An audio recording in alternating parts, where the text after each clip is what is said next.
2006 সালের ফুটবল বিশ্বকাপ ফাইনাল ম্যাচে ইতালির ডিফেন্সার মার্কো মাতেরাজ্জি মেজাজ হারিয়ে ফেললেন ফ্রান্স দলের ক্যাপ্টেন জিনেদিন জিদান।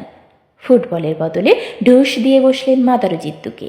ফলাফল, পুরো টুর্নামেন্টের পারফরমেন্সে তুঙ্গে থাকা জিদান জীবনের শেষ বিশ্বকাপ শেষ করলেন অসম্মানজনকভাবে লাল কার্ড দেখে। ফ্রান্স হারালো বহুল প্রত্যাশিত বিশ্বকাপ, আর জিদান হারালেন দেশকে দ্বিতীয়বারের মতো কাপ জেতানোর বিরল সৌভাগ্য। নিন্দা, অপমান, হতাশা আর সুযোগ হারানোর সব কিছুর নেপথ্যে ছিল রাগ। একটু চিন্তা করলেই দেখবেন আপনিও হয়তো জীবনে বহুভাবেই হেরেছেন শুধু রাগকে নিয়ন্ত্রণে রাখতে না পারায়। কিন্তু রেগে গেলে মানুষ হেরে যায় কেন? এর মনোদৈহিক ব্যাখ্যা কি? আমরা যখন রেগে যাই, ব্রেনের এমিগডালা অংশটি তখন মনে করে আমরা বোধহয় কোনো বিপদে পড়েছি। সে তখন ব্রেনের হাইপোথ্যালামাসকে জানান দেয় যে এই বিপদের জন্য তৈরি হতে হবে। হাইপোথ্যালামাস জানান দেয় পিটুইটারি গ্ল্যান্ডকে যেন সেখান থেকে কর্টিসল, অ্যাড্রিনালিন, নরএপিনেফ্রাইন ইত্যাদি হরমোনগুলো নিঃসরণ হয়, যা দিয়ে এই বিপদ বা স্ট্রেসকে মোকাবেলা করা যাবে। ফলে শরীরে তৈরি হয় একটা টান টান অবস্থা। রক্তচাপ বেড়ে যায়, হৃদস্পন্দন দ্রুত হয়, হাত ও পায়ের পেশিতে অনুভূত হয় বাড়তি সক্রিয়তা। রাগী মানুষ কেন কথা শোনার আগেই হাত চালিয়ে দেন, এটা তার একটা ব্যাখ্যা। পারস্যের বীর রুস্তম আর সোহরাব সম্পর্কে দুজন পিতা পুত্র। সোহরাব জানতেন তার বাবা বিখ্যাত বীর রুস্তম, কিন্তু চেহারায় চিনতেন না। আর রুস্তম তো কখনো জানতেই পারেননি যে তরুণ বীর সোহরাবের বিরুদ্ধে যিনি অভিযানে বেরিয়েছেন সে আসলে তারই ঔরসজাত পুত্র।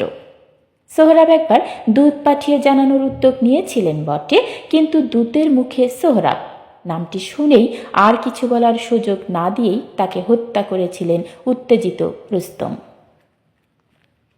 দুজনের মধ্যে শুরু হলো মল্লযুদ্ধ। সোহরাব, রুস্তম কেউ কাউকে চেনেন না। প্রবল এবং দীর্ঘ সে যুদ্ধে পরম শত্রু ভেবে যাকে প্রতি মুহূর্তে ঘায়েল করার চেষ্টা করছেন সে যে তারাই বাবা বা ছেলে, কেউই জানতে পারেননি সে কথা।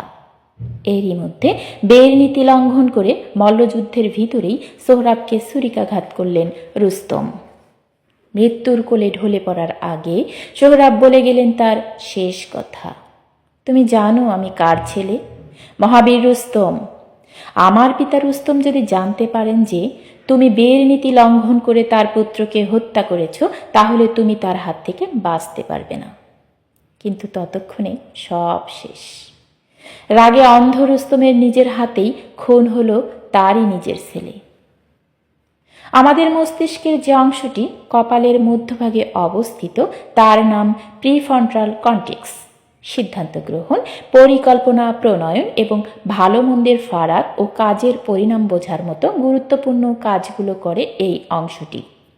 রেগে গেলে এই অংশের কার্যক্ষমতা কমে যায়, ফলে আপনি ভুল করেন, ভুল সিদ্ধান্ত নেন। এজন্যই চীনা প্রবাদ বলে, রাগান্বিত অবস্থায় কখনো চিঠি লিখতে বসো না।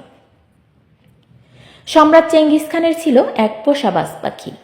আগের দিনে শিকারীরা শিকারের সময় প্রশিক্ষিত বাজ পাখি সাথে রাখতেন। শিকারীর চোখের ইশারা পেলেই বাজ পাখি উড়ে যেত আকাশে।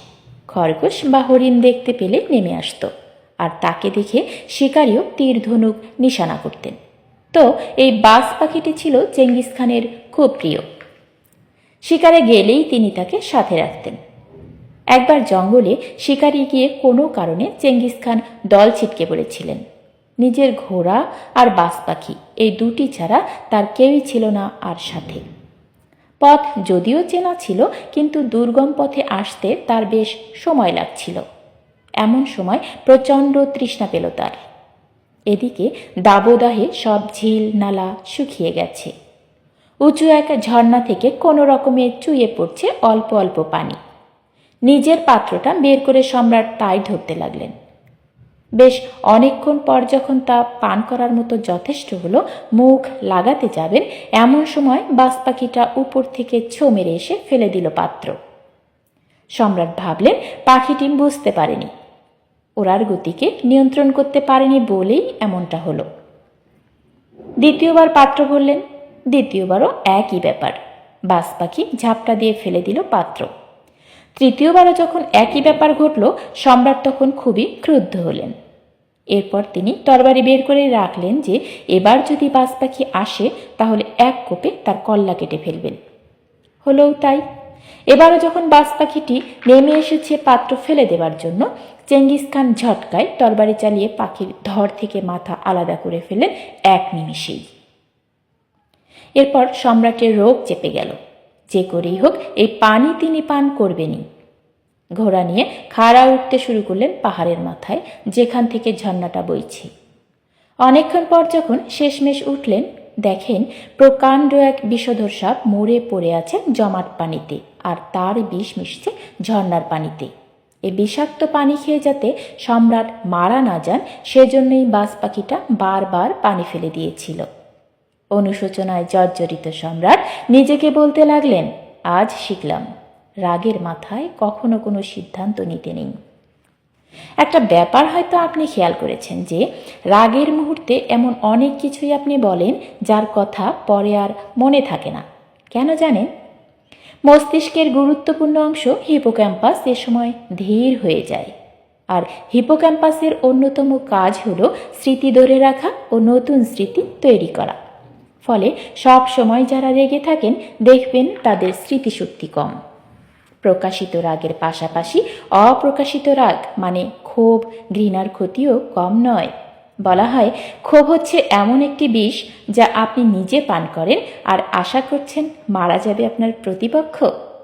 একবার এক বিষধর সাপ চলার পথে হঠাৎ একটি তরবারির ধারালো অংশের সাথে তার শরীর লেগে গেল।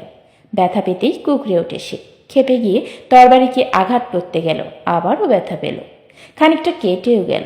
এরপর সে আরও ক্ষেপে গিয়ে তরবারিকে শত্রু মনে করে তা পেঁচিয়ে ধরতে গেল, আর অমনি তরবারির ধারালো আঘাতে খণ্ড বিখণ্ড হয়ে গেল তার দেহ।